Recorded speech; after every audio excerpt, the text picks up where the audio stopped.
পবিত্র মাহে রমজানকে সামনে রেখে নতুন করে উত্তাপ ছড়াচ্ছে তেল ও চিনির দাম। সপ্তাহের ব্যবধানে ৮ টাকা বৃদ্ধি হয়েছে তেলের দাম, চিনির দাম বেড়েছে ১০ টাকা।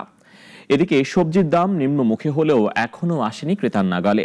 মাছের দর স্থিতিশীল হলেও মাংসের বাজার চড়া। অলিউল রানীর রিপোর্ট। রমজানের আগে নতুন করে কদর বেড়েছে তেল ও চিনির।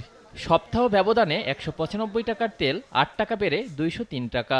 চিনির দরেও ঊর্ধ্বমুখী, কেজি প্রতি বৃদ্ধি ১০ টাকা। ব্যবসায়ীরা বলছেন সরবরাহ সংকটের কথা।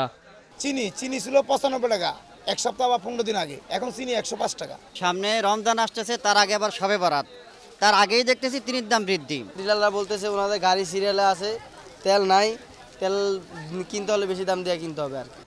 এদিকে সবজির বাজার নিম্নমুখী হলেও এখনও আসেনি ক্রেতা নাগালে। কাঁচামরিচ, লাউ, শসা এখনও ১০০-র ঘরে, তবে অধিকাংশ সবজি পাওয়া যাবে ৪০ থেকে ৬০ টাকায়। বাজার ব্যবস্থা মনিটরিং করার দাবি ক্রেতাদের। আগের তুলনায় এখন অনেক কমছে, এই নির্বাচনের আগে আশা করি আরো দাম কমে যাবে।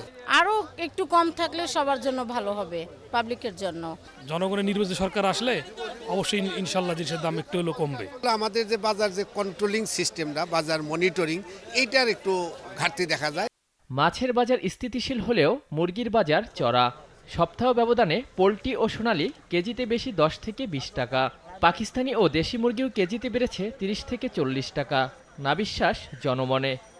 পাকিস্তানি ২৭০-৮০ ছিল, এখন বর্তমানে হচ্ছে ৩০০ টাকা। কষ্টসাধ্য, কারণ সাধারণ ফ্যামিলির মানুষদের জন্য এটা দুঃসহ হয়ে গেছে। পিছনের কারণ হলো বিয়ে, পিকনিক, যত অনুষ্ঠান আছে সব অনুষ্ঠান একসাথে হয়ে গেছে। বাজারে কাস্টমার নাই, যেভাবে মাছ আনছে ওইভাবেই রয়েছে।